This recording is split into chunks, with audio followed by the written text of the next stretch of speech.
Hm?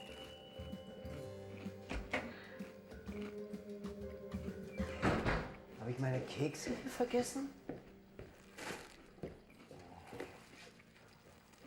Oh, ich nehme mal einen.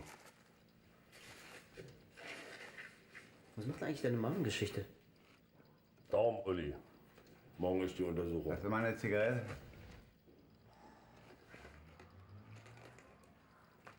Danke. Denk an ein schwarzes Bein. Ich habe kein schwarzes Bein.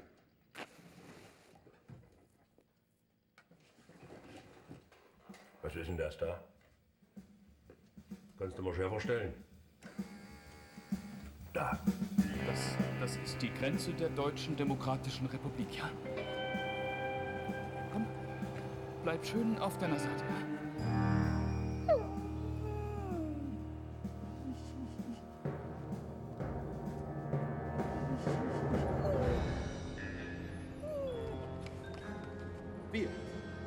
Wir. Halt! Stehen bleiben!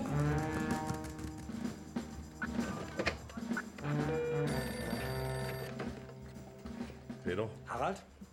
Unerlaubter Grenzübertritt eines Hundes. Verstehe. Jetzt haben wir ein Problem. Hund herrenlos auf der Grenze. Posten alarmieren. Deine Kekse. Dann darf ich mal bitten, die Gurte zu öffnen. Jawohl. So, die Pralinenschachtel. Würde ich gerne noch reinschauen. Also.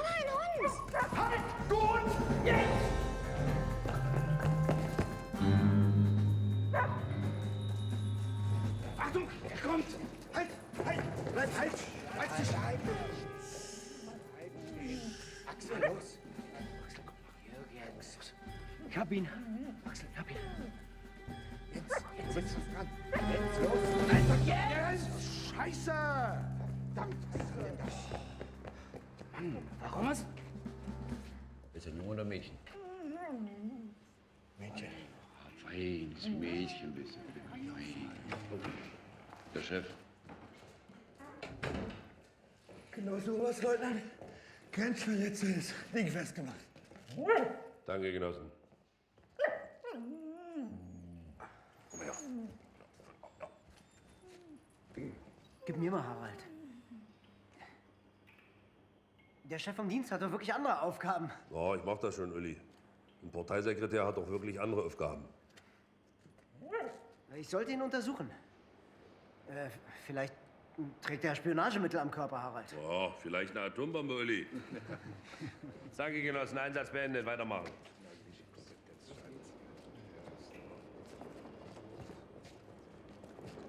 So, alles ausräumen hier. Ja. Alles.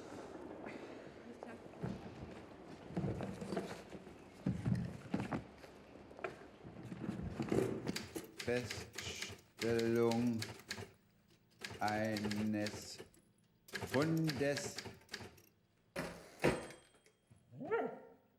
Name, Geburtsdatum, Wohnort.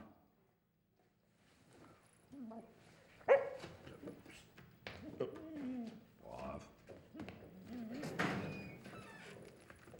Ja, Tiere im grenzüberschreitenden Verkehr.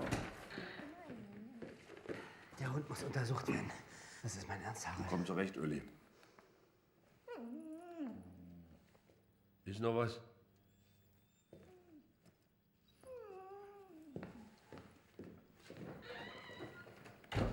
Wasser.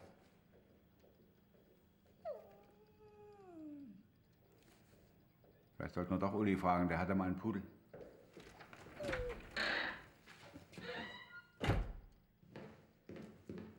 Der Hund ist ein operativer Fahndungsfall, Harald. Dafür bin ich zuständig, so ist das nun mal.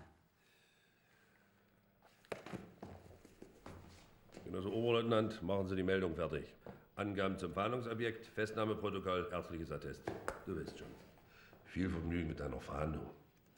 Das ist mein Keks. Weißt du, was mein Vater mal gesagt hat? Kommunismus ist Kollektivismus. Gemeinwohl. Teilen. Heinz. Mahlzeit, Genossen. Der Hund, der steht feinwärts, ja, am Schlagbaum. Mit Blick in die Deutsche Demokratische Republik. Und der Offenbach guckt ihn an und denkt, er wird doch wohl nicht rüber machen wollen. Und sagt, halt, stehen bleiben, kein Schritt weiter. Der Hund, der guckt zurück und piest los. Links, rechts, quer durch die Anlage durch. Und irgendwann schnappt sie ihn. Und ich wette, er packt ihn in den Festnahmeraum. Und der Hund, der wird von Uli gefoltert. Stromstöße natürlich, bis er gesteht. Auf der Flucht erschossen.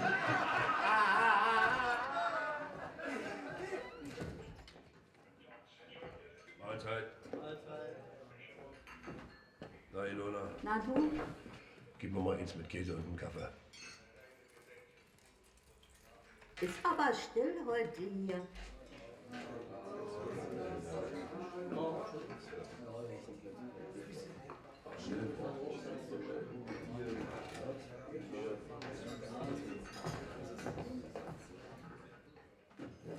Wo ist denn der Hund? In der Obhut der Partei. Die es jedem Bürger der DDR möglich macht, über Grenzübergangspunkte der DDR auszureisen. Bitte? Also Genossen, mir ist hier also mitgeteilt worden, dass eine solche Mitteilung heute schon verbreitet worden ist. Sie müsste eigentlich in Ihrem Besitz sein. Also Privatreisen nach dem Ausland können ohne Vorliegen von Voraussetzungen, Reiseanlässe und Verwandtschaftsverhältnisse beantragt werden. Die Genehmigungen werden kurzfristig erteilt. Zuständige Abteilung Pass- und Meldewesen der Volkspolizei Kreisämter in der DDR sind angewiesen, Visa zur ständigen Ausreise unverzüglich zu erteilen, ohne dass dafür noch geltende Voraussetzungen für eine ständige Ausreise vorliegen müssen. Wann tritt das in Kraft? Das tritt nach meiner Kenntnis ist das sofort. Unverzüglich. Was redet denn der von geistigen Dünnschiss? Die Presseabteilung des Ministeriums hat der Ministerrat beschlossen, dass bis zum Inkrafttreten einer entsprechenden gesetzlichen Regelung durch die Volkskammer diese Übergangsregelung in Kraft gesetzt wird.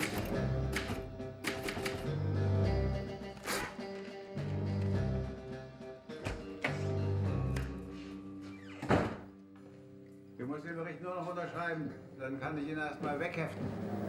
Es sind dazu schon Auskünfte gegeben worden.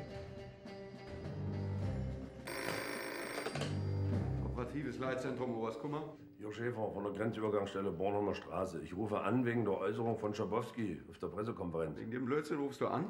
Ja, deswegen rufe ich an.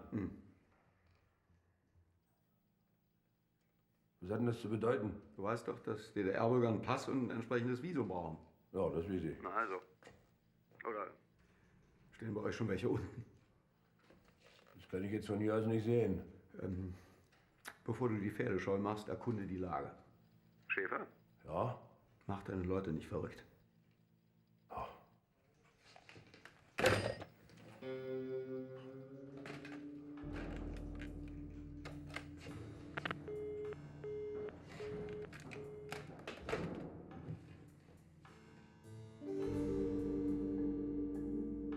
Was habt ihr euch dabei gedacht?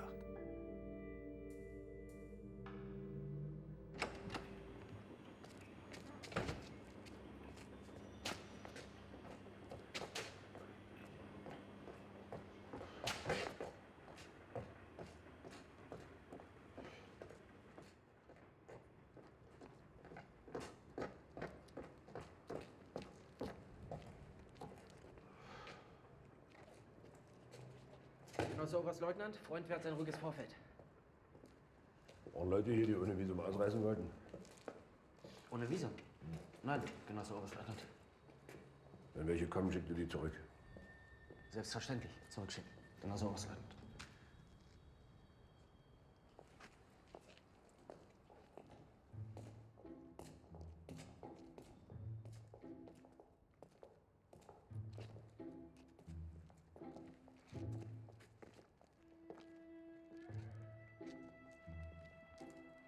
Zu.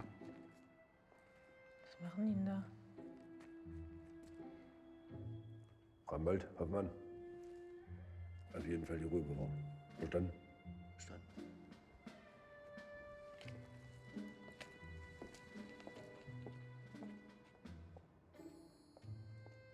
Was gucken die denn so?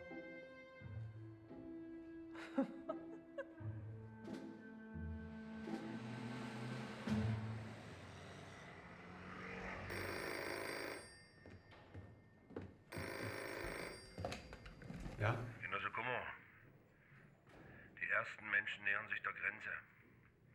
Wie viele? 4. Was machen die? Die schauen zu uns rüber. Wo befinden sich die Personen? Circa 100 Meter vom Schlagbaum entfernt.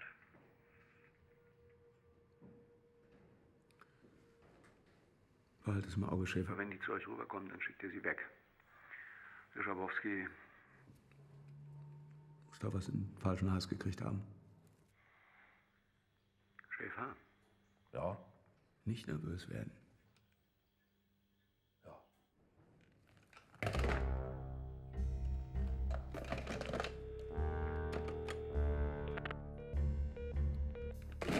Nicht nervös werden, Harald. Nicht nervös werden.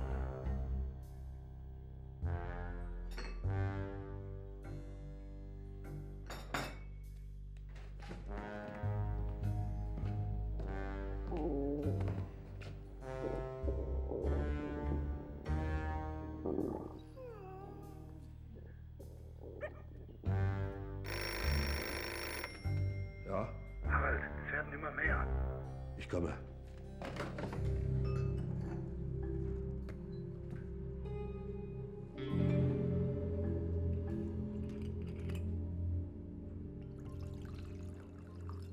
Sitz! Sitz! Sitz! Fein.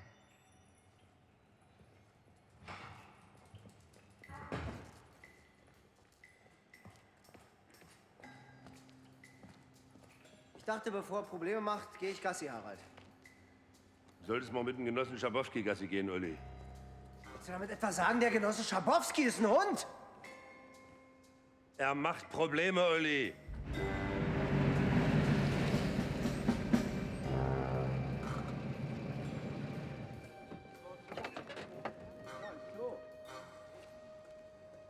Jürgen! Was ist denn hier los? Jürgen, ich rede mit dir. Der Chef kommt gleich. Mach dir nicht ins Hemd, Kleiner.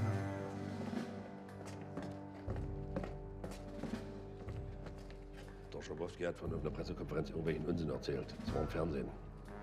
Er hat gesagt, ab jetzt darf jeder in den Westen reisen. Wie jeder? Keine Ahnung. Der Schabowski hat gesagt, das gilt ab sofort. Wie ab sofort? Unverzüglich, hat er gesagt. Mach ich das? Das ist die Frage. Genosse Schäfer, was machen wir jetzt? Es gelten die alten Bestimmungen. Was ist denn hier noch los? Schabowski hat gesagt, ab jetzt darf jeder in den Westen reisen. Was? Verstehe ich nicht. Ist auch nicht zu verstehen.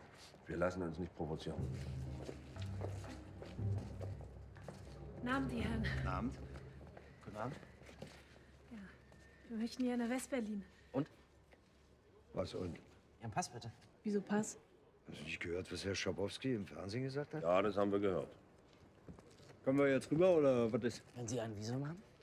Von Visum hat der Genosse aber nicht gesagt, oder? Habt ihr was davon gehört? Der Genosse Schabowski hat aber auch nicht gesagt, dass die Gesetze der Deutschen Demokratischen Republik außer Kraft gesetzt sind. Schabowski hat gesagt, es gilt ab sofort. Unverzüglich, hat er gesagt. Die Partei hat immer recht. Haben wir doch in der Schule gelernt. Sie doch auch. Die Botschaftspflichtige, die darf noch auch raus. Ich sag nur Prag. Ja, das war eine großzügige Geste. Da machen sie auch mal eine großzügige Geste. Wir halten uns an die Gesetze der DDR.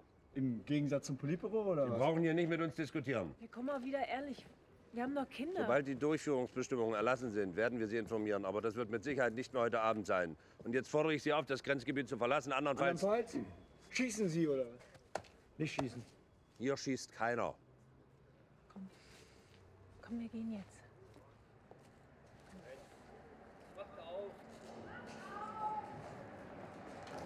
Wir kommen wieder. Darauf können Sie Gift nehmen. Was ist bloß mit unserem Land passiert?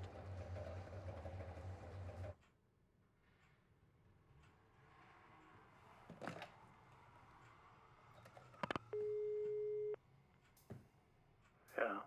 Ferner. Sag mal, kann es sein, dass wir einen Leitungsschaden haben? Nee, Scherz beiseite. Ich dachte, du rufst zurück. Ja, genau die richtige Zeit für Scherze, Kummer. Ich wollte wirklich nicht drängeln, aber ich sitze hier komplett auf dem Trocknen. Und wir feiern hier, oder was? Was soll ich meinen Leuten denn sagen? Die erwarten von mir eine Anweisung. Menschenskind, wir arbeiten hier an einer Lösung! Du hast zu warten und deine Verantwortung wahrzunehmen. Verdammt nochmal! Zu Befehl, natürlich, zu Befehl, Genosse General. Ruft ihr mich zurück? Bitte, Werner. Hallo? Mein Ministerium weiß von nichts. Die sagen, ihr seid zuständig. Ja, bei uns herrscht auch Schweigen. Das Ministerium für Staatssicherheit sieht sich außerstande, einen Befehl zu erteilen. Das ist die Lage, Genossen. Mensch, die können uns doch nicht hängen lassen. Sie lassen uns schon nicht hängen. Ich kapier das nicht. Wenn die alle rüber wollen, wie die Bekloppten, dann brauchen wir doch mindestens 2 Wochen Schulung. Vor allem brauchen wir völlig neue Zollbestimmungen. Ich weiß überhaupt nicht mehr, was ich meinen Jungs sagen soll. Nur habt ihr mal ein bisschen Geduld genossen. Geduld, der sagt Geduld. Haben die uns schon einmal hängen lassen? Schon ein einziges Mal? Bei Mielke wäre das nicht passiert. Honecker auch nicht. Ach nee? Und wie war das mit der Prager Botschaft? Hä? Erst lassen die sich erpressen und dann karren sie die Leute durch die ganze DDR, bloß damit so aussieht, als hätten sie alles im Griff. Aber was sollen die Genossen denn machen? Wenn die Leute hier wegrennen, als gäbe es nichts mehr zu fressen. Das ist doch höhere Gewalt. Du hast immer eine Begründung, Uli, was? Für alles hast du eine realpolitische Begründung. Das geht mir sowas von auf den Sack. Das Hast du recht, Peter. Ach, und wie ist deine Begründung, Genosse Arm? Wie ist denn deine Begründung? Ja, kannst du mal sagen, vor allem Genossen. Einmal Stellung beziehen. Einmal vor allem Genossen. Steht doch mal alle auf! Aufstellen!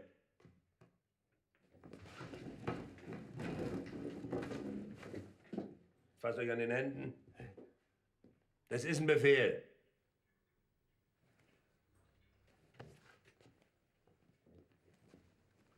Wir müssen das hier zusammen durchstehen. Setzen. Ja, und was machen wir, wenn das draußen eskaliert? Harald,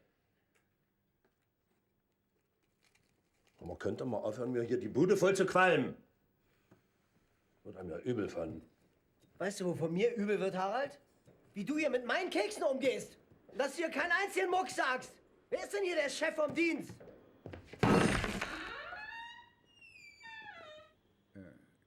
Könnt ihr mal kommen?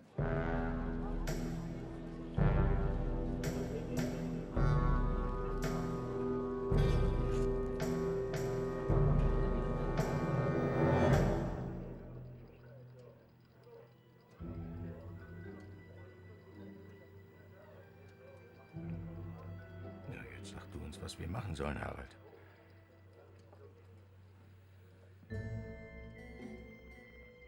Immer mit Ruhe.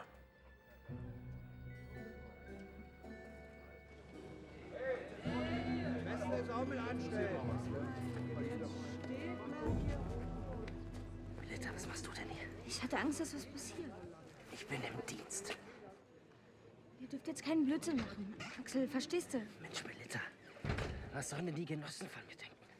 Die Leute sind ganz friedlich. Axel, wirklich. Geh nach Hause. Bitte, Melita. Kommt nicht in Frage. Probleme?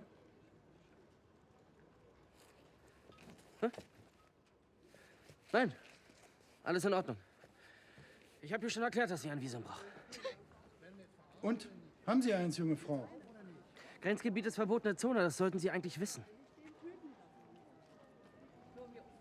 Sonst noch was?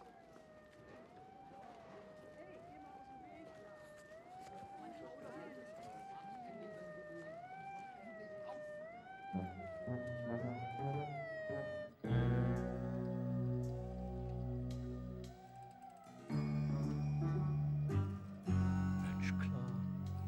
Das ist eine nicht genehmigte Demonstration. Da sind die Genossen von der Volkspolizei zuständig. Wir sind gerettet.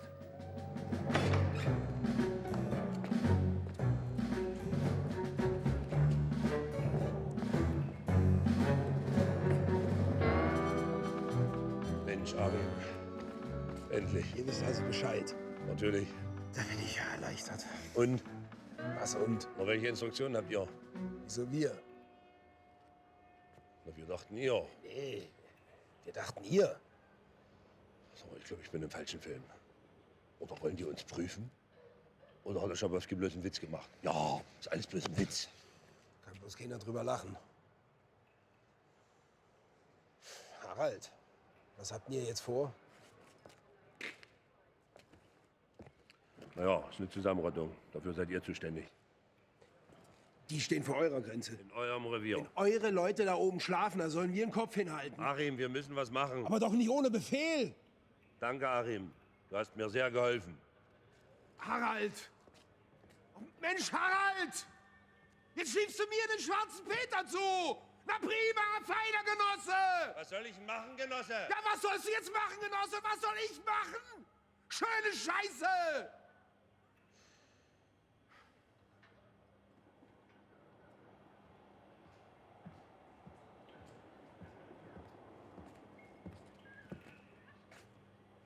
Da sitzen wir wohl zusammen drin. Ja?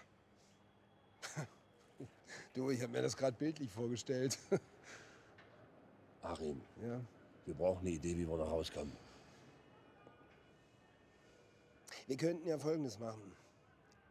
Ich rufe meinen Chef an und sage, wir können die Genossen von der Grenze nicht allein lassen. Und ich rufe meinen Chef an und sage, wir können die Genossen von der Volkspolizei nicht alleine lassen. Die brauchen unsere Hilfe. Mensch, Achim, jetzt geht's mir gleich viel besser. Du, Harald, mir hoch. Moment, was waren jetzt die Idee? Na, du holst dir deinen Befehl, ich hol mir meinen Befehl und dann sehen wir weiter. Achim. Harald.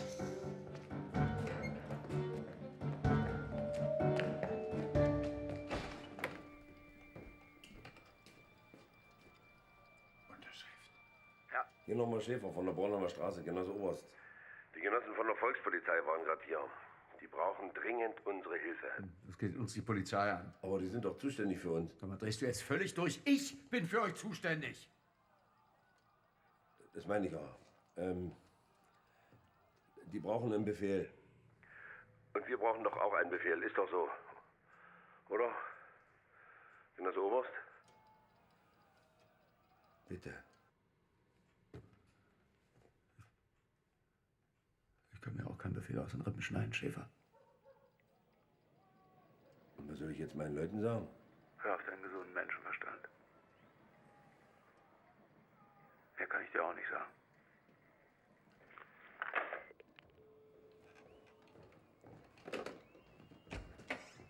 Harald, kannst du mal den Hund unterschreiben? Der tierärztliche Notdienst weigert sich heute Abend noch zu kommen. Jetzt weiß ich gar nicht, wie wir das mit dem Gesundheitszeugnis machen sollen. Harald, kannst du mal anrufen? Erst unterschreiben. Sag mal, glaubt ihr eigentlich, ich schaukle mir hier die Eier oder was? Seid ihr denn völlig wahnsinnig? Du bist doch der Chef. Schaff den Hund weg. Du schaffst jetzt den Hund weg und dann kommst du runter zum Schlagbaum. Du, ich glaube, der hat Durchfall. Das ist ja auch kein Wunder bei der ganzen Aufregung hier, ja? Mensch, wenn's geht, dann setz ihn aufs Klo oder sonst wohin. Ich will das Vieh hier nicht mehr sehen. Und dann kommst du runter zum Schlagbaum. Und dann? Uli, bring den Hund weg! Ist ja gut. Ich geh ja schon. Wer in den Festnahmeraum?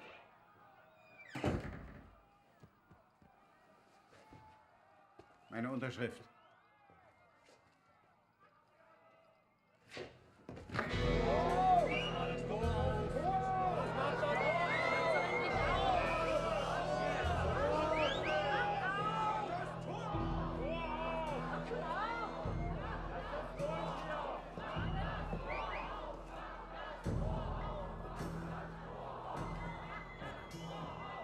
Alles in Ordnung, Hoffmann? Was passiert denn jetzt, Genosse Oberstleutnant? Das werden wir sehen. Wasserwerfer, Genosse Oberstleutnant. Das könnte sein. Panzer? Komm her, mein Kleiner. Legst du dich hin und schläfst ein bisschen, ne? Bis der Uli wiederkommt. Nun komm, Platz. So ist fein. Du sollst jetzt noch liegen bleiben. Gut. Oh, komm mal. So.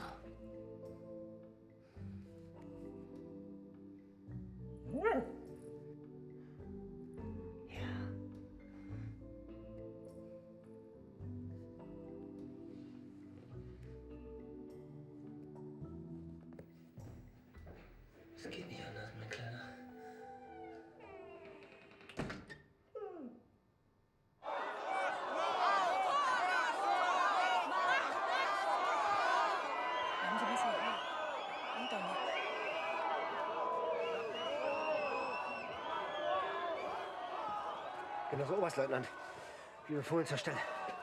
Bring mir mal einen Stuhl. Ist dir nicht gut, Harald? Nee, ein Tisch ist besser. Ich will mit den Leuten reden. Was? Ist doch nicht dein Ernst. Hast du einen besseren Vorschlag? Den Hund sperrst du ein, aber mit denen da draußen willst du reden? Was ist denn das für ein Schwachsinn? Hol jetzt den Tisch. Schwachsinn ist doch das.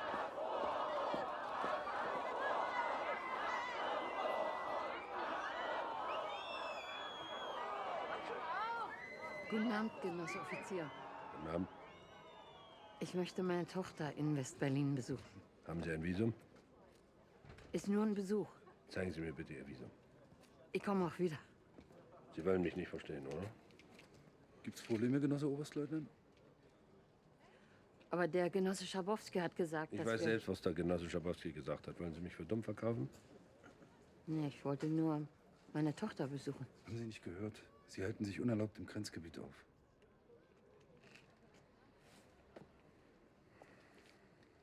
So was. Versucht's auf die Dummdreiste. Psst, Wiese. Nicht nervös werden.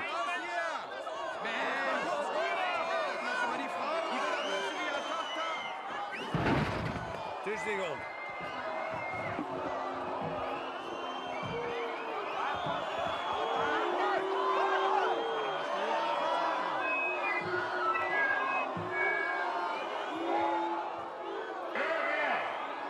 Bürger der Deutschen Demokratischen Republik. Es ist nicht möglich, Ihnen hier und jetzt die Ausreise zu gewähren. Dafür benötigen Sie eine Genehmigung durch die zuständigen Dienststellen der Deutschen Volkspolizei. Die haben morgen früh ab 8 Uhr geöffnet. Bitte verlassen Sie das Grenzgebiet.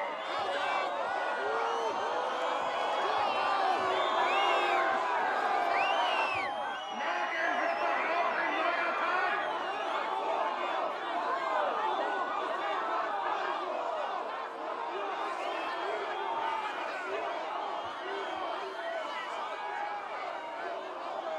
Wiese, halten.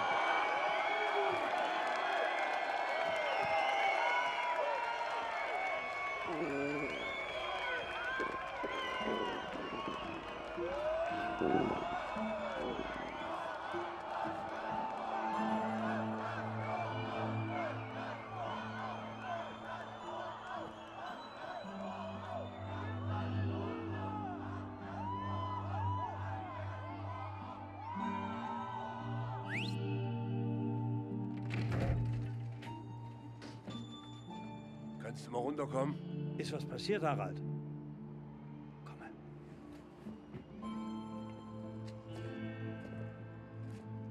Ich kann nicht mehr.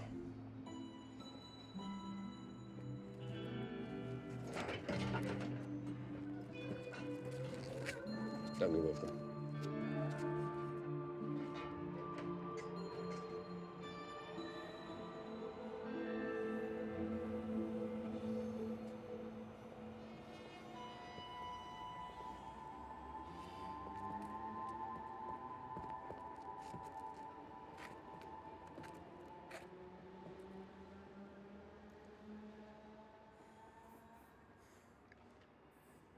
Weißt du, was mein Sohn neulich beim Frühstück gesagt hat? Papa, wir haben eine Weltanschauung, ohne uns die Welt angeschaut zu haben. Ich habe ihm natürlich die Meinung gegeigt. Aber gesagt ist auch die Partei.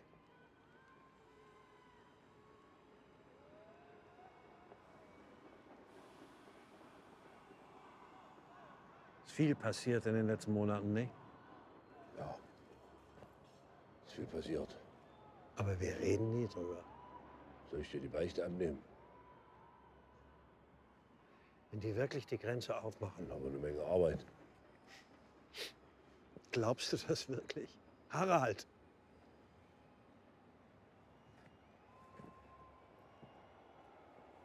Ich habe das Ganze hier mit aufgebaut. Die Grenze ist mein Leben. Ja, meinst doch auch, Harald. 40 Jahre ohne Krieg in Europa, das ist unser Verdienst. Ja, aber... Der Sozialismus ist richtig. Das ist keine hohle Phrase. Nein, Harald, auf keinen Fall. Wir stehen schließlich auf der richtigen Seite. Ja, aber hättest du geglaubt, dass wir mal in so eine Situation kommen? Darüber müssen wir reden, Harald. Hey! Sie! In den Nachrichten haben Sie gebracht, dass die Grenze auf ist. Stimmt das? Dürfen die Ossis jetzt rüber?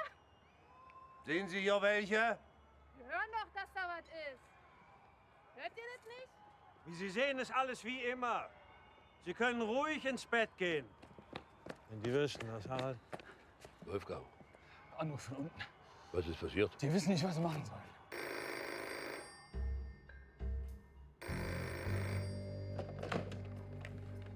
Operatives Leitzentrum. Genosse Oberst, ich weiß, dass mir das nicht zusteht.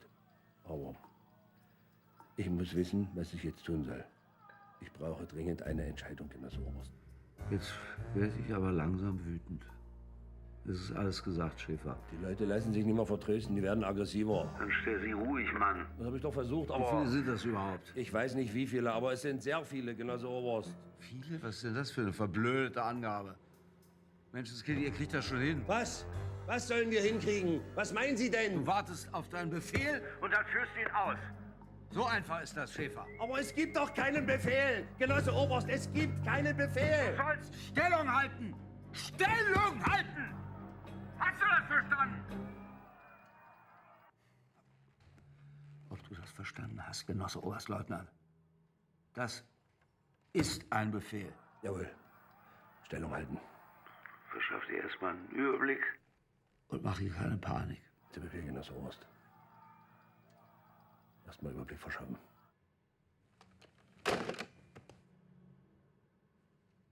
Ja.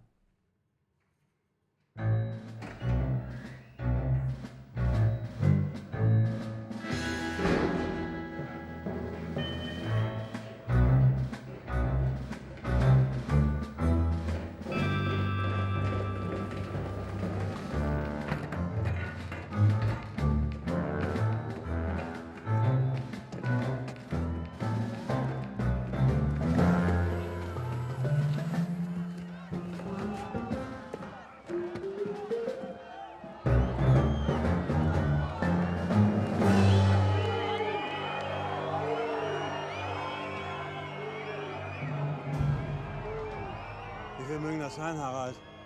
Weiß ich nicht. 1000? Oder 10.000?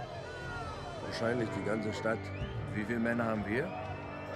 Das weißt du doch. 16. 16. Ich habe auch noch 2. Na ja, da sind wir ja gerettet. 18. 18. Wir müssen uns auf das Schlimmste vorbereiten.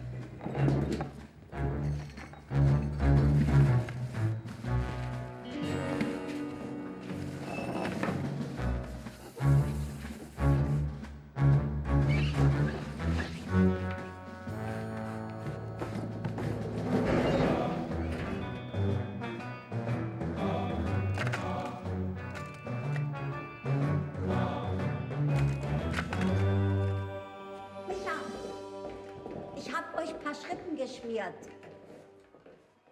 Micha, was machst du mit dem Gewehr? Wie kannst du jetzt an Essen denken? Siehst du nicht, was los Der ist? Zoll ist keine Kampfeinheit. Wir müssen uns aber vorbereiten. Michael, du hast Frau und Kinder. Ja, genau, und für die stehe ich hier. Und eure Familienprobleme nicht zu Hause regeln? Wer im ledigen Wohnheim wohnt, sollte sich lieber raushalten. Wir sind doch nur vom Zoll. Ilona, lass Micha in Ruhe. Mutti, du machst mich vor denen lächerlich. Ich hab nur ein paar Schrippen geschmiert. 2 Mann am Schlagbaum, 2 zur Sicherung der Dienstbaracke, 2 Feindwärts auf der Brücke, 2 aufs Dach. So, nur mal langsam. So machen wir hier Sandkastenspiele. Oder was? Was meinst denn du, Micha? Schon eine schwerwiegende Frage, Burkhard. Wir sind hier doch nicht im Krieg, Burkhard. Da draußen steht der Mob. Tee wäre besser. Oh, danke. Aber besser als gar nichts. Danke. So hübsch und so allein? Kein Freund? Der ist leider im Dienst. Kann er sie ja gar nicht beschützen. Den muss man vor sich selbst schützen. Peter, kannst du deinen Offiziersschüler herbeordern?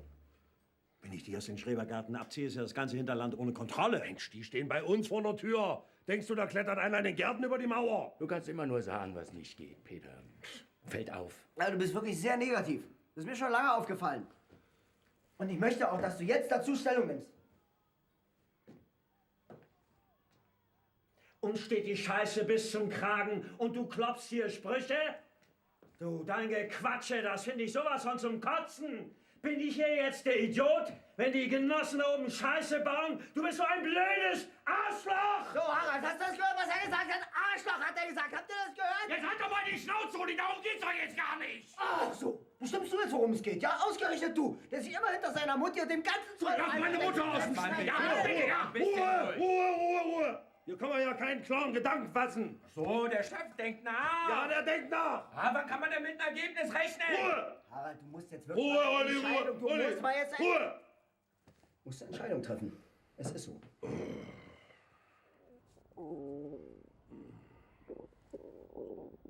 Mir reicht's.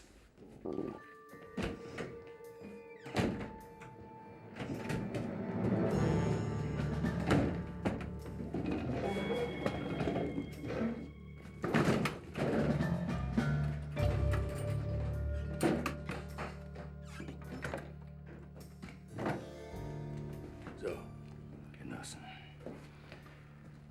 Es kann losgehen. Ich weiß nicht, Burkhard. Sag mal, hab ich dir den Befehl gegeben? Wir haben den Ernstfall, Harald. 2 Mann mit MP stellen wir direkt an den Schlagbaum. Und mit der scharfen Lilly. Ein einziger gezielter Schuss in die Menge. Und sofort haben wir wieder Respekt. Du willst auf die da draußen schießen? Ohne Vorwarnung? Burkhard! Wozu sind wir hier? Zur Verteidigung unserer Staatsgrenze! Mit allen Mitteln! Habt ihr es schon vergessen? Mensch, wenn wir jetzt nicht Flagge zeigen, dann können wir einpacken. Bis jetzt ist kein einziger in das Grenzgebiet eingedrungen. Das heißt, wir dürfen nicht schießen. Falsch, Harald! Wir müssen verhindern, dass überhaupt jemand eindringen kann! Wenn wir die MP-Schützen in Stellung Harald! bringen, dann provozieren wir die Leute. Wir provozieren! Ja. Wir provozieren! Ja. Ja! Sag mal, weißt du überhaupt noch, wo du stehst? Ja! Wir haben das alles hier mit aufgebaut. Denk mal an 61. Hör mir doch auf mit 61! Das war eine Meisterleistung! Harald, weißt du noch, wie die uns mit Steinen beschmissen haben? An der Ebertstraße. Mit Steinen, solche Dinger. Und damals haben wir uns geschworen, diese Grenze bis zum letzten Blutstropfen zu schützen. Bis zum letzten Blutstropfen. So. Und ich bringe jetzt Lilly schon mal in Stellung. Für alle Fälle, Harald. Du bringst das Ding zurück in den Panzerschrank. Verstanden?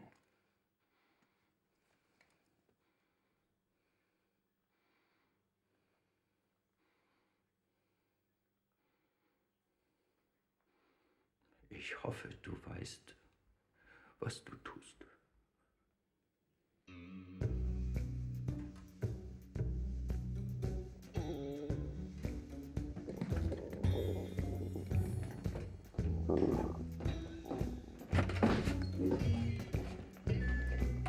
So, ihr Arschlöcher, was machen wir jetzt?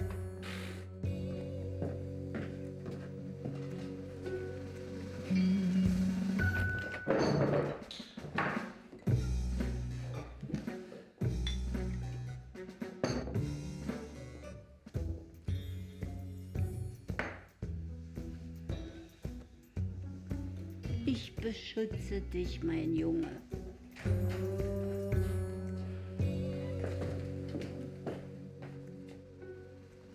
Soll ich Licht ausmachen?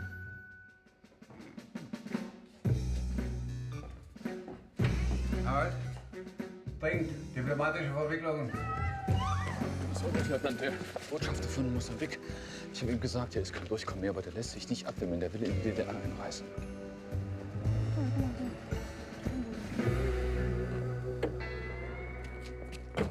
Herr Botschafter, es tut mir leid, aber ich muss Sie bitten, wieder umzukehren.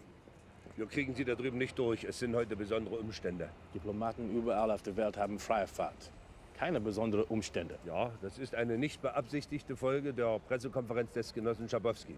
Wer ist Genosse Schabowski? Er macht Schwierigkeiten? Ja.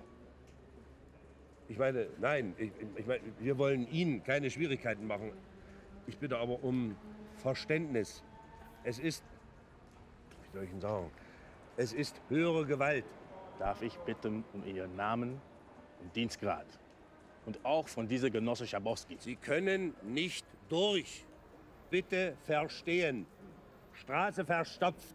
Nichts passieren können, Genosse Botschafter. Ich kann nichts dafür. Da unten herrscht Chaos. Chaos? Ich nicht kennen Chaos. In Maputo ist immer Straße verstopft.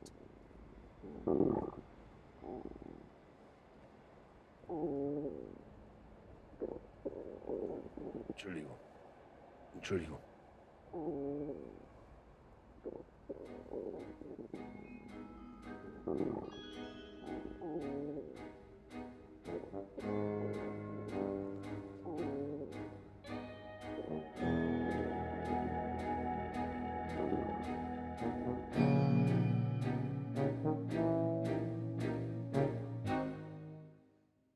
Immer noch Chaos?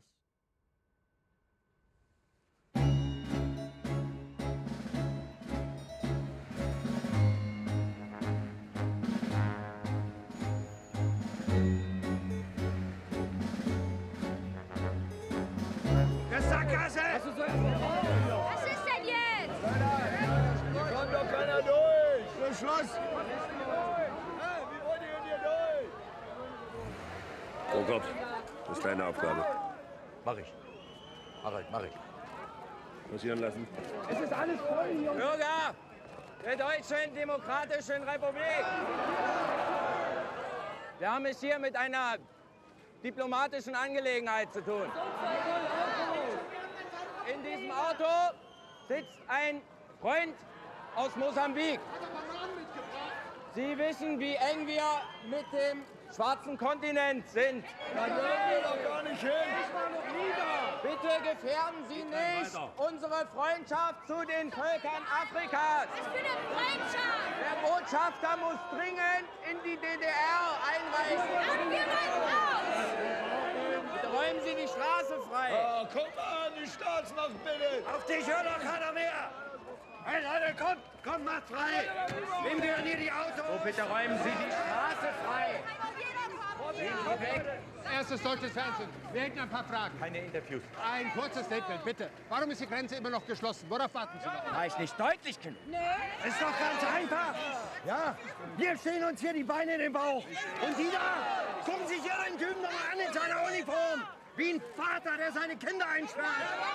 Stubenreis, eine Party. Mann, mit 45, da wirst du hier immer noch behandelt wie ein ungezogenes Kind. Schnitt mir bisher. Ich hab so satt. Lassen Sie uns endlich durch! Wir kommen noch wieder! Nur eine Stunde, wir wollen doch nur mal gucken! Was sollen wir denn in der Millionenstadt? Soll ich da auf der Straße pennen oder was? Lass mich durch. Hey, was ist mit euch? Habt ihr Angst vor uns oder was? Wir sind doch ganz friedlich! Wiese, Hoppen einschalten, holt den Mann da raus. Du auch, der Rest bleibt bei mir. Grenze sichern.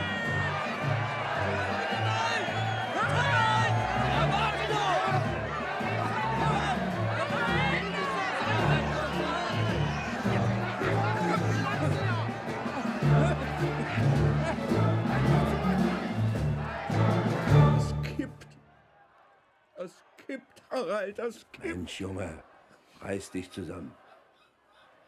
Oh Gott.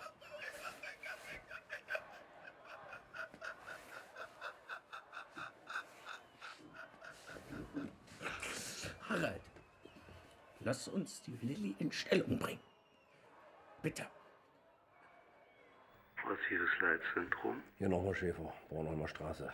Gibt es neue Informationen, Genosse Oberst? Du willst also Informationen und du denkst, ich habe welche und gebe sie nicht weiter. Das meine ich nicht. Oh, ich kann meine Leute nicht länger hinhalten. Hör jetzt mal genau zu, Schäfer. Unser Genosse Erich Mielke, der, wie du weißt, seit 2 Tagen nicht mehr im Amt sein darf, der hat vor einer halben Stunde den Genossen Egon Krenz angerufen. Er hat ihm von den Vorfällen an der Grenze berichtet.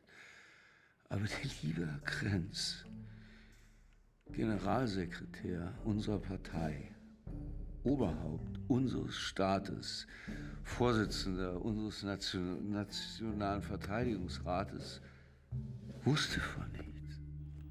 Von nichts. Also hat unser Genosse Erich Mielke Klartext geredet. Du kennst ihn ja, Schäfer. Egon, hat er gesagt, du musst jetzt eine Entscheidung treffen, und zwar schnell. Es brennt an der Grenze. Eine Entscheidung, was meinst du?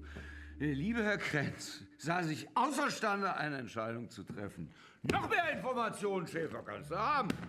Im Bonner Bundestag sollen sich vor einer Viertelstunde die Abgeordneten erhoben haben, um die BRD-Nationalhymne anzustimmen. Einigkeit und Recht und Freiheit für das deutsche Vaterland. Die feiern schon ihren Endsieg. Und was sollen wir jetzt tun? Willst du Cognac? Meins, hol die anderen her. Schnell. Ich gib ihn dir durchs Telefon. Genosse Oberst. Humor ist nicht eine starke Seite, was, Schäfer? Sowas nimmt man auch mit Humor. Wir brauchen dringend eine Entscheidung. Die Leute da draußen überrennen uns, wenn nicht bald etwas passiert. Ich lach mich tot!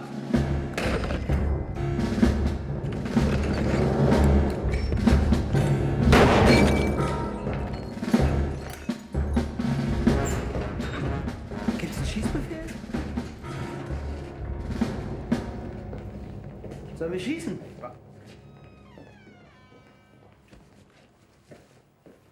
Was hat Oberst Kummer gesagt?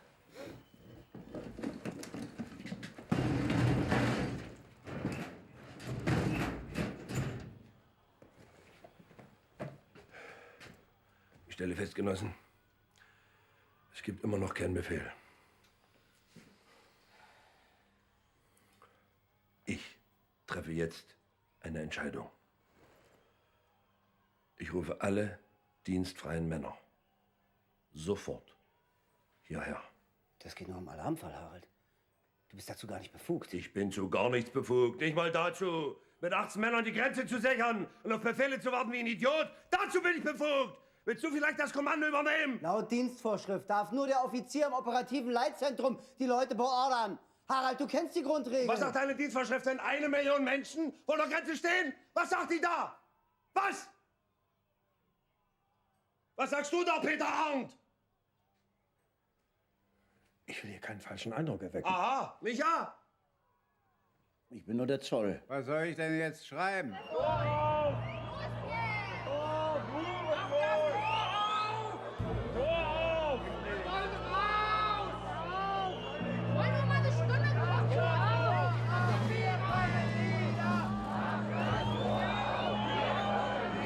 Geht weg da!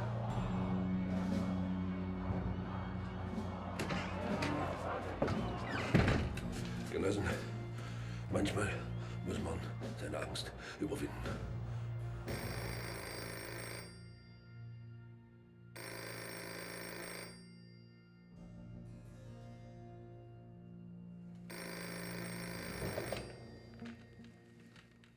Kummer. Genosse Oberst, ich habe alle verfügbaren Männer herbeordert.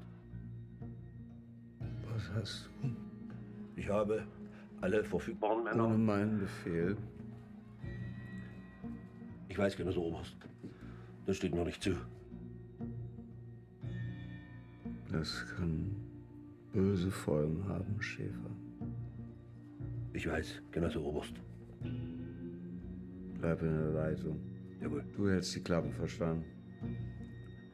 Jawohl.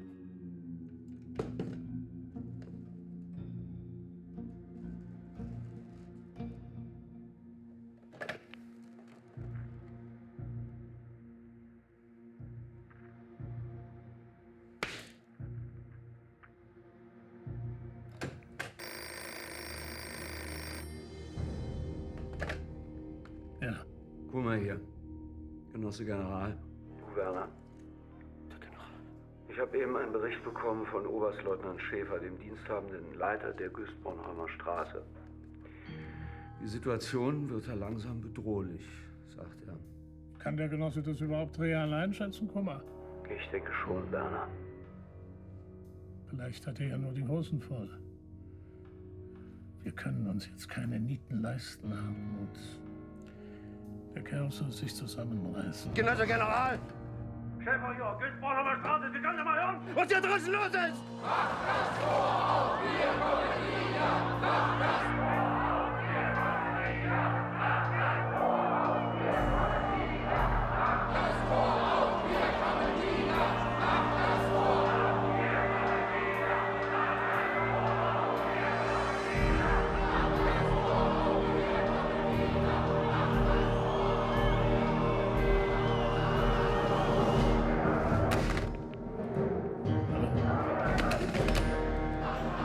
wir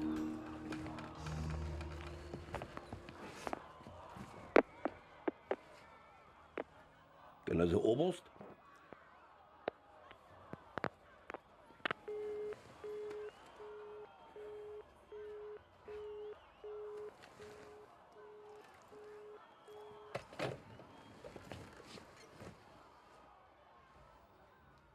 Sie wollen die Realität nicht zur Kenntnis nehmen.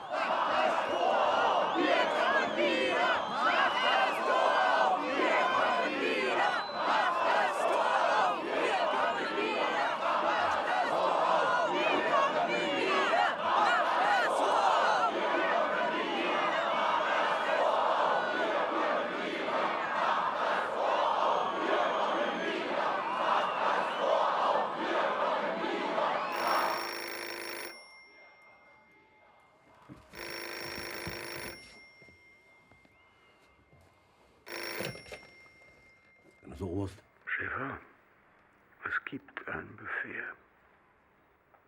Ein Befehl? Ihr macht Folgendes. Diejenigen, die besonders provokativ in Erscheinung treten, die isoliert ihr von der Menge. Die lasst ihr ausreisen. Ihr setzt ihnen einen Stempel auf das Lichtbild. Die lasst ihr nicht wieder rein. Wenn sich andere mit durchdrängeln, dann macht ihr den Stempel nicht vorne aufs Lichtbild, sondern hinten rein. Hinten, verstehst du? Die dürfen wieder einreisen, die anderen sind ausgebürgert. Basta. Provokateure isolieren und ausbürgern, Mitläufer wieder reinlassen. So ist es. Du musst sehen, Schäfer. Erst lassen wir ein bisschen Druck aus dem Kessel und dann entweicht der Dampf von ganz alleine. Wir schaffen das schon. Kopf hoch. Danke. Genosse Oberst. Danke. Ja, ein Befehl! Wir haben einen Befehl! Wir haben einen Befehl! Wir haben einen Befehl!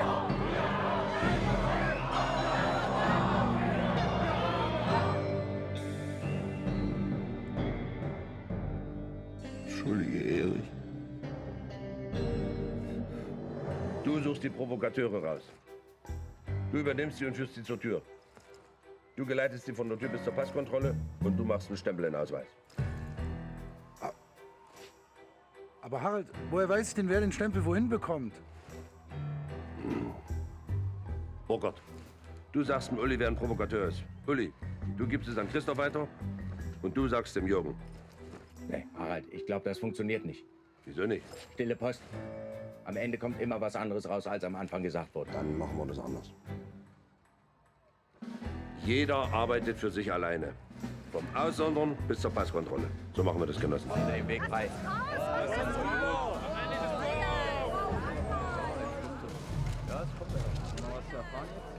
Mensch, wie lange sollen wir hier noch rumstehen? Ich warte jetzt schon 28 Jahre. Nur ist mal genug. Warum schreien Sie so? Auf der Mauer, auf der Lauer sitzt eine kleine Wanze. Auf der Mauer, auf der Lauer sitzt eine kleine Wanze. Seht euch mal die Wanze an, wie die Wanze tanzen kann. Auf der Mauer, auf der Lauer sitzt eine kleine Wanze. Auf der Mauer, auf der Lauer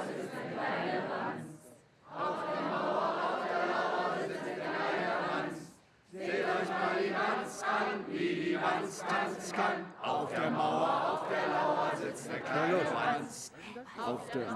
Kommen Sie. Was? Na los, Sie dürfen ausreisen. Sie dürfen ausreisen. Folgen Sie mir.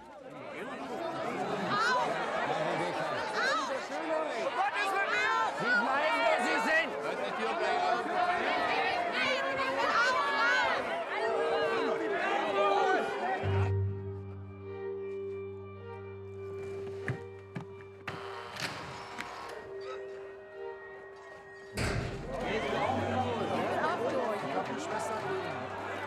Kommen Sie.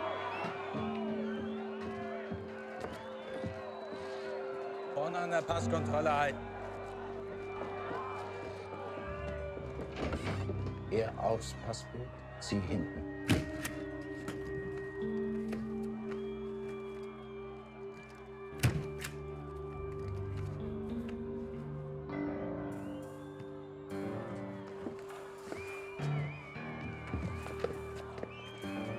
Links lang.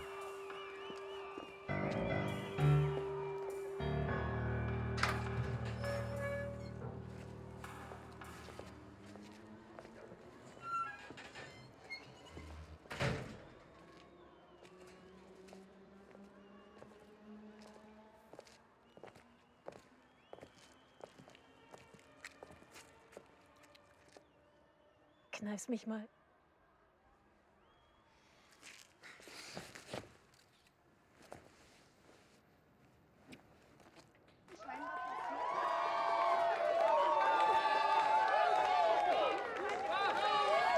Entschuldigen Sie, Sie sind die Ersten, die heute Abend die Grenze passieren. Haben Sie denn Familie in West-Berlin, die Sie jetzt... Nee, haben wir nicht. Nein. Das Wir heißt, wollen eigentlich noch mal gucken gehen.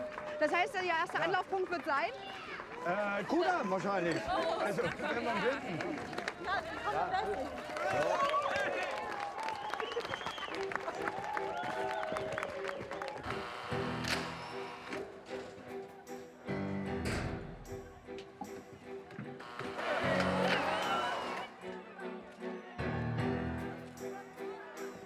Genosse Offizier, bitte! Bitte, Genosse Offizier! Ich habe meine Tochter! Ich habe meine Tochter seit 2 Jahren nicht gesehen. Ich will nur... Ich will doch nur einen Tag, eine Stunde, will ich nur zu ihr rüber. Ich habe sie... Die beiden, folgen Sie mir. Genosse Offizier, bitte, Genosse Offizier!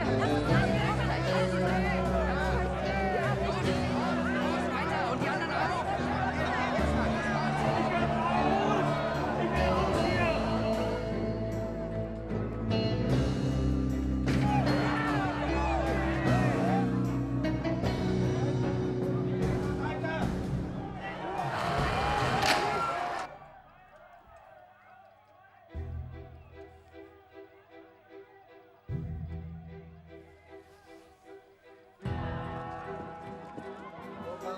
Uli, hinten anstehen.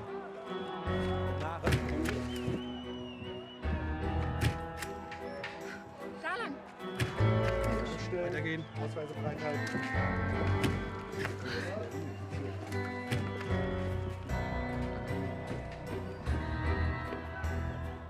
Guten Abend, meine Damen und Herren. Im Umgang mit Superlativen ist Vorsicht geboten, sie nutzen sich leicht ab. Aber heute Abend darf man einen riskieren. Dieser 9. November ist ein historischer Tag. Die DDR hat mitgeteilt, dass ihre Grenzen ab sofort für jedermann geöffnet sind. Die Tore in der Mauer stehen weit offen. Das hättest du wohl gerne. Uns wohnen Ost- und Westdeutschland. Lassen Sie uns durch! Machen Sie Platz! Machen Sie mal die Tür auf! Nehmt ihr mich mit? Zurücktreten. Treten Sie zurück! Wer darf denn hier raus? Und wer nicht? Ist das Selektion oder was? Das ist eine Grenzverletzung! Das ist Ihnen noch nicht klar! Zur Seite! Sie bleiben da nicht! Rechts, nach rechts, zur Seite, treten! Zurücktreten, hab ich gesagt! Zurücktreten!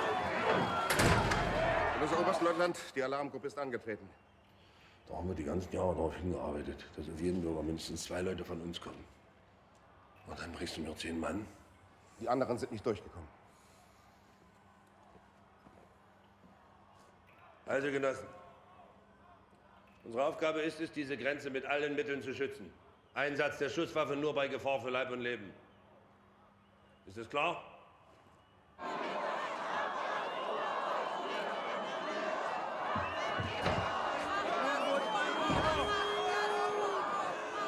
Sieh zu, dass du hier wegkommst! Kennen wir uns? Mensch, Melita! Weißt du überhaupt noch, warum du hier stehst, Axel? Es so Leute gibt wie dich! Genosse Hoffmann, gehen Sie ins Postenhäuschen! Gehen Sie und betätigen Sie den Sommer!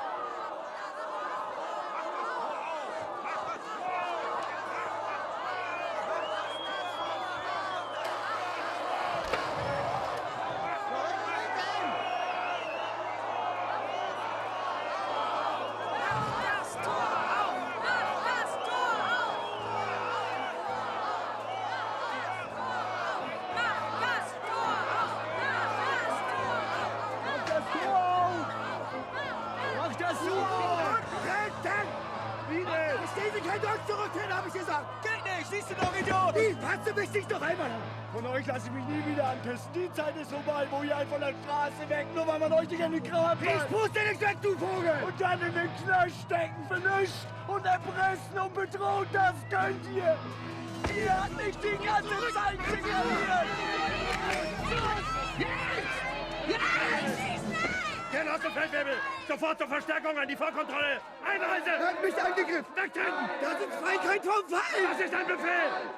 Keine Gewalt! Die schießen aus eigenem Volk! Hey, Bürger! Aus eigenem Volk! Sie dürfen jetzt ausreisen, sofort! Durch diese Tür! Haben Sie mich verstanden? Du darfst raus! Nimmst du mich mit? Bitte nimm mich mit! Reihe wieder schließen, Marsch!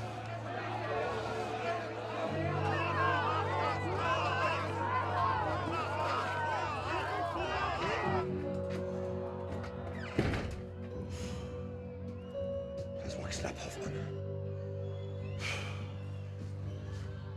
Reinlassen. Ich kann nicht. Was soll das heißen? Ich kann nicht. Das ist Befehlsverweigerung. Das ist meine Freundin. Ich kann mich doch jetzt nicht auch noch um eure Freundin kümmern! Harald, wie viele sollen wir denn noch rauslassen? 300, 500.000? Gibt's da nicht! Du hörst doch selber, die schreien alle. Wir können die doch nicht alle gehen lassen. Du kennst den Befehl, Uli. Was machen wir denn hier? Wir führen einen Befehl aus, Uli. Wir reißen doch mit dem Arsch das ein, was wir mit unseren Händen... Mensch, Harald, das ist doch unsere schöne Grenze. Dafür habe ich jetzt keine Zeit. Mach das jetzt auf! Bitte, Genosse Oberstleutnant. Mann!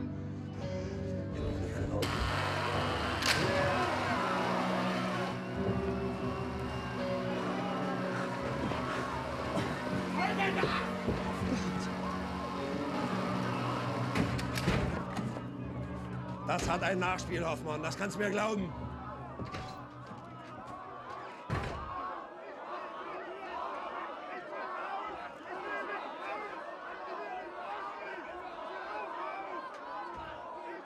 Auf dieser Seite der Brücke herrscht Volksfeststimmung.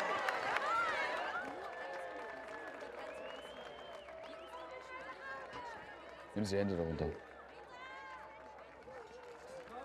Sind es Familienmitglieder, die Sie jetzt gerade wiedersehen? Also werden Sie einfach freundlich begrüßt hier? Hier. Ja, der ist nicht gültig. Wieso ist denn der nicht gültig? Weil ich es Ihnen sage. Ja, warum will ich wissen? Diskutieren Sie nicht mit Wir mir. waren nur mal gucken. Hier, ganz offiziell. So, hier ist der Stempel. Unsere Kinder sind zu Hause. Ja, Sie können auch wieder einreisen. Euer Mann nicht. Das kann doch alles nicht wahr sein. Aber wir gehören nur zusammen. Wir haben unsere Anweisung. Was ist denn das hier für eine Schikane? Er ist uns in die Karte. Ihr wollt mich von meinem Mann trennen? Was seid ihr für Menschen? Was ist hier los? Jens dreht durch. Der lässt meinen Mann nicht hier Wir werden rein. den Sachverhalt prüfen. Den Ausweis bitte. Was gibt's denn da zu prüfen?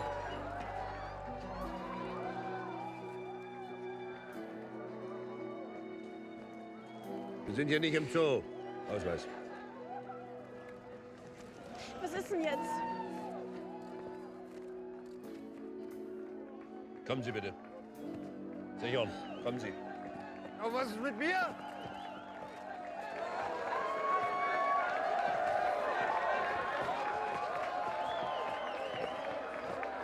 Jetzt beruhigen Sie sich erst einmal. Ich verstehe Sie ja.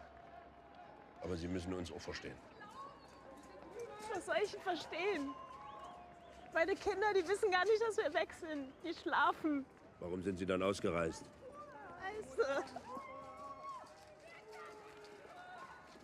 Das war doch alles ganz offiziell mit Ausweis und allem.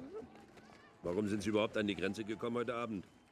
Wir wollten nur mal gucken und plötzlich haben ihre Leute meinen Mann mitgenommen. Dann durften wir beide rüber, sollte ich ihn alleine gehen lassen.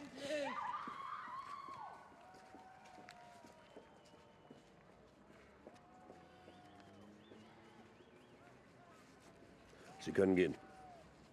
Sie dürfen wieder einreisen. Mein Mann.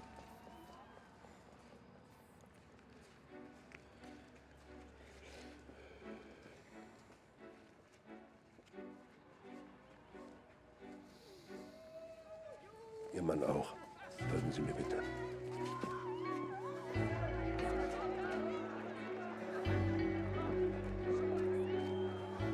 Einreise. Das ist gegen die Sache, das ist gegen alles. Reinlassen.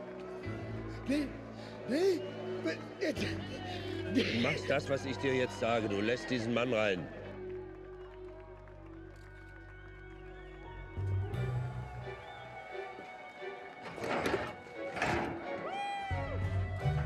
Die bleiben weg! Dich zerquetsche wie eine Wanze. Danke. Kommst du wieder?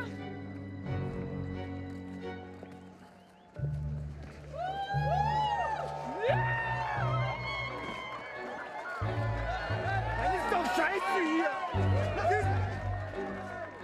Das ist scheiße! Bitte, Genossen, helft mir. Ich bin mit meiner Weisheit am Ende. Du musst jetzt entscheiden, Harald. Und welche Entscheidung soll ich treffen, Herr Sicherheitsoffizier? Welche? Menschenskinder, jetzt sag doch mal was!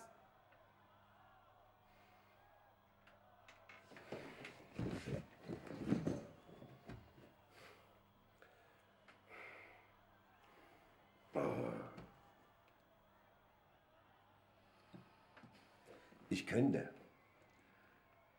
die Grenze vollständig schließen. Ende der Ventillösung. Ich könnte die Offiziersschüler aus der Gartenanlage herbeordern und die sichern die Grenze am Schlachtbau. Es sei denn, die Bürger provozieren oder greifen an. Und dann lasse ich sofort das Feuer eröffnen. Wenn du das befiehlst, Harald, dann hole ich sofort die Lilly. Das gibt ein Blutbad. Was passiert mit uns? Harald.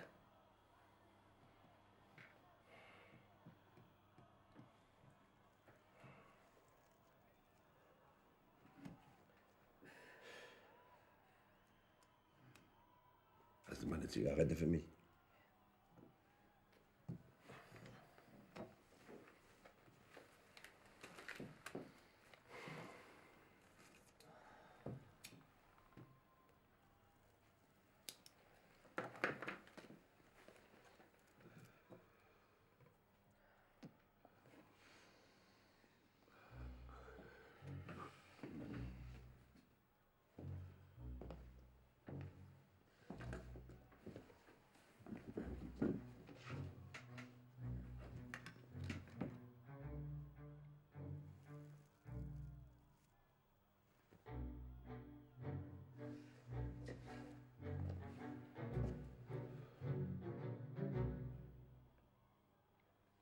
Alle runter zum Schlagbaum. Jetzt. Was? Na los, raus hier!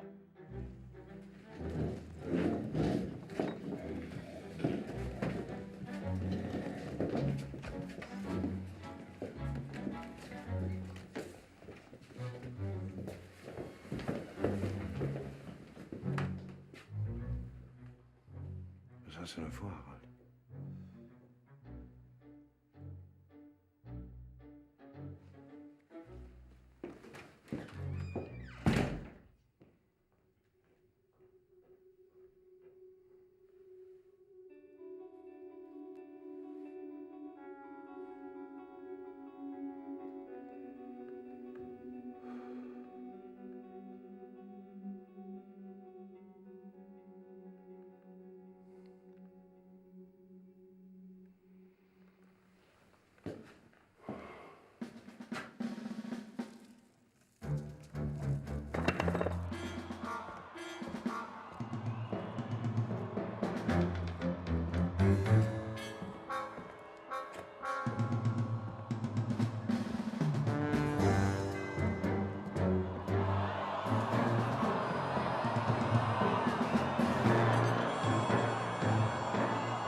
wo meine Tochter wohnt.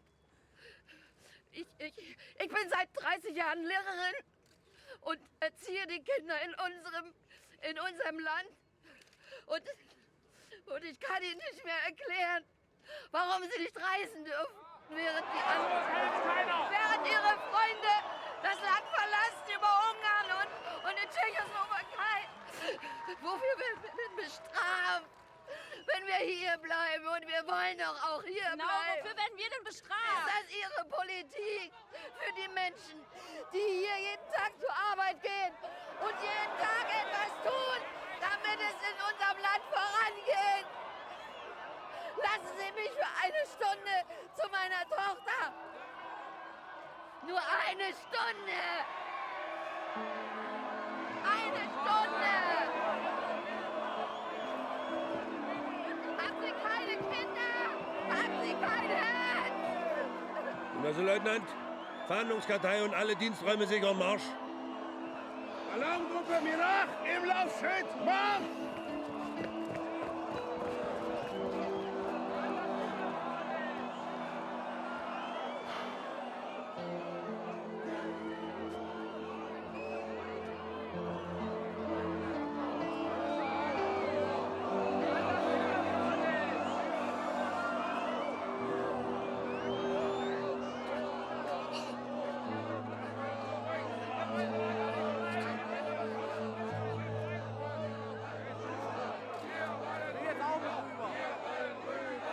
Mach den Schlagbaum auf! Mach den Schlagbaum auf!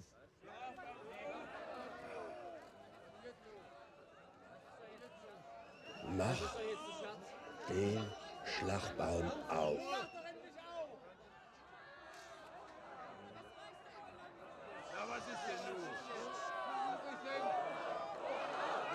Beiseite treten, Marsch!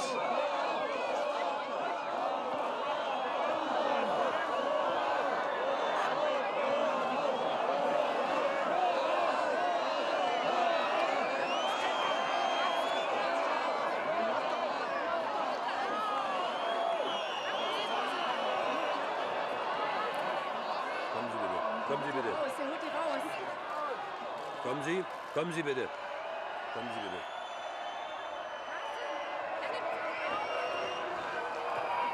Warten Sie mal.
Ist das, was du wolltest?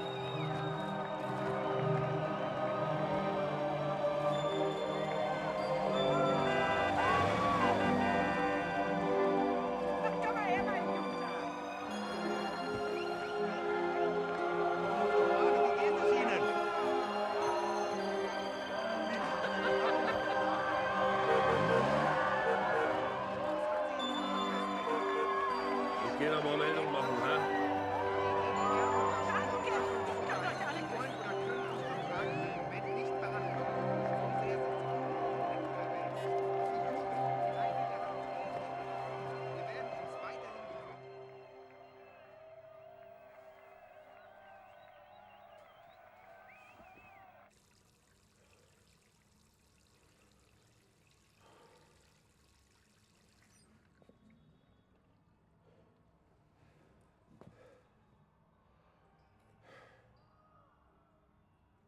Genosse Oberst, ich habe heute, am 9. November 1989, ohne Befehl die Grenze geöffnet.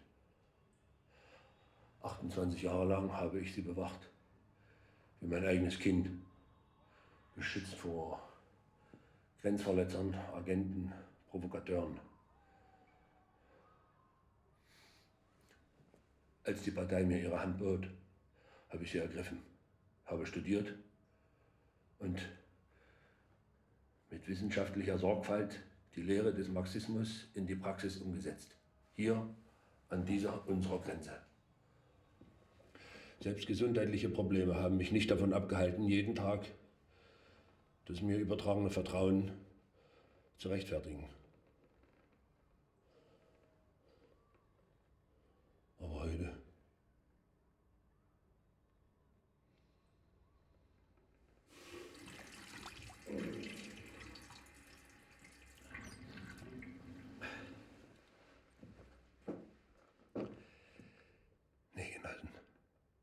ich werde mich hier nicht verteidigen. Ich habe gehandelt, wie ich handeln musste. Und nur ist es an euch zu beurteilen, was ich getan habe. Es ist an euch.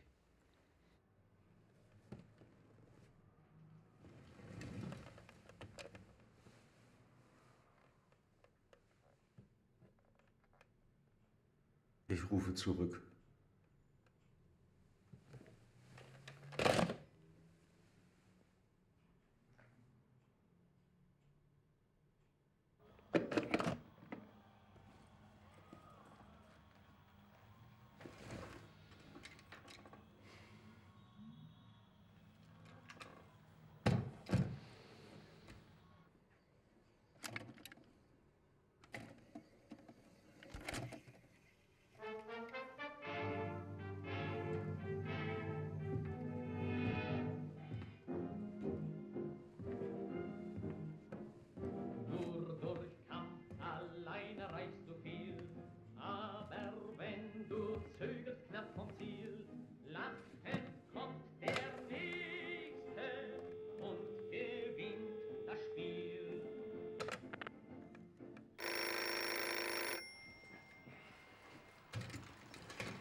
Reiß dich zusammen.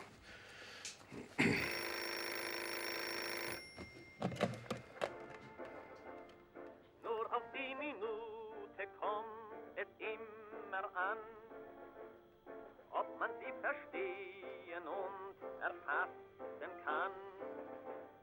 Einer steht daneben und begreift sie nie. Und der andere kommt und sieht und weiß nicht wie. Genosse Oberst? Nur auf die Minute Sind Sie das? kommt es immer an. Manchmal hängt das Schicksal eines Volkes dran. Ist gut, mein Junge. Darum überlegt nicht nur Schreib deinen Bericht. auch ran. Denn auf die Minute kommt es immer an. Nur auf die Minute kommt es immer an.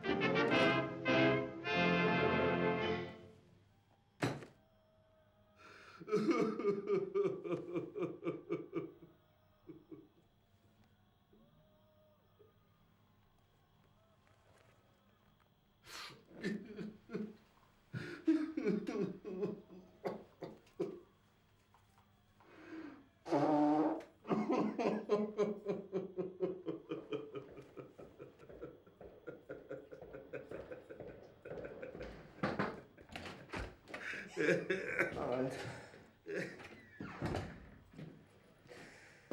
Der Hundebesitzer ist da. Was soll man denn jetzt machen? Lass ihn laufen, Uli. Aber wir haben doch noch gar kein Gesundheitszeugnis, Harald. Ach, Uli.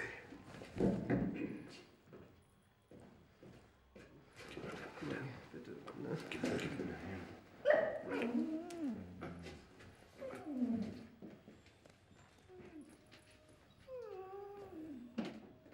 So, lauf. Psst. Draußen wartet Herrchen. Kümmere dich drum, Olli.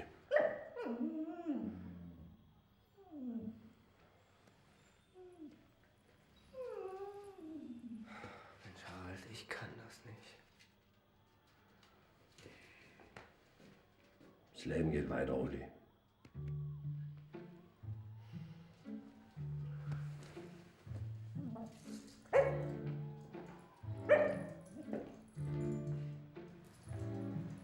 Ich habe mich von Anfang an für eine friedliche Lösung eingesetzt. So konnten wir aller Welt beweisen, dass der Friede für uns das höchste Gut ist. Sie können mir glauben, die Entscheidung ist mir nicht. Danke, wenn Sie sind da oben, Mensch!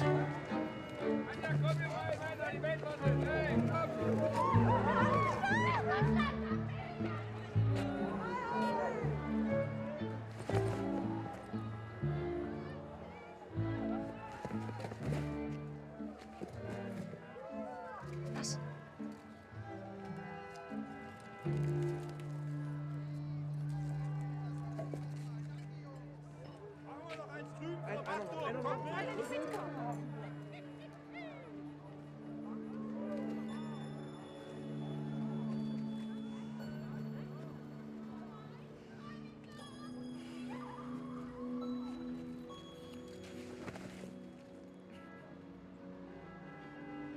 Im Westen stinkt's.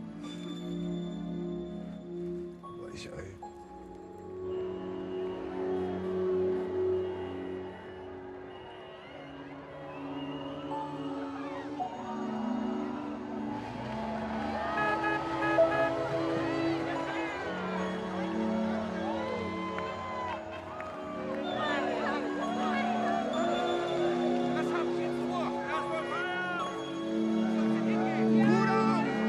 Liebe Zuschauer, Sie sehen es selbst, mittlerweile strömen die Menschen ungehindert über die Brücke.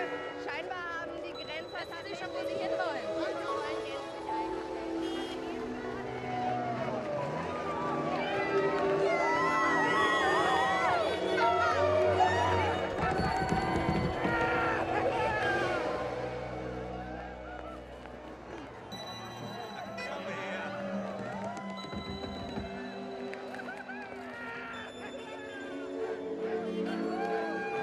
Hat sie gut gemacht, Renate. Ja, das war's wohl. Was meinst du? Name der DDR.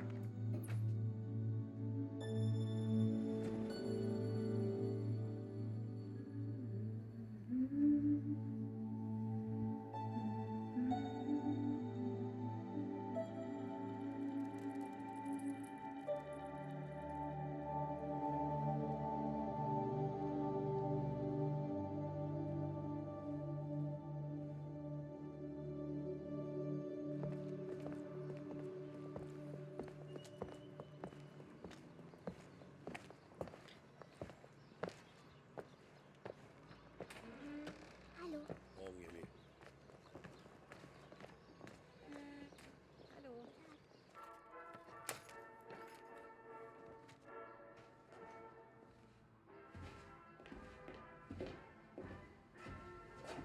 Morgen, Ritter. Du kommst aber spät. Das Politbüro des Zentralkomitees TSED veröffentlichte heute Folgendes. Hast du die Darmuntersuchung vergessen?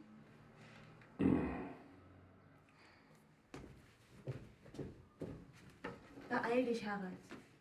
Greta, ich habe heute Nacht die Grenze aufgemacht. Hm? Ich habe heute Nacht die Grenze aufgemacht. Damit macht man keine Witze, Harald.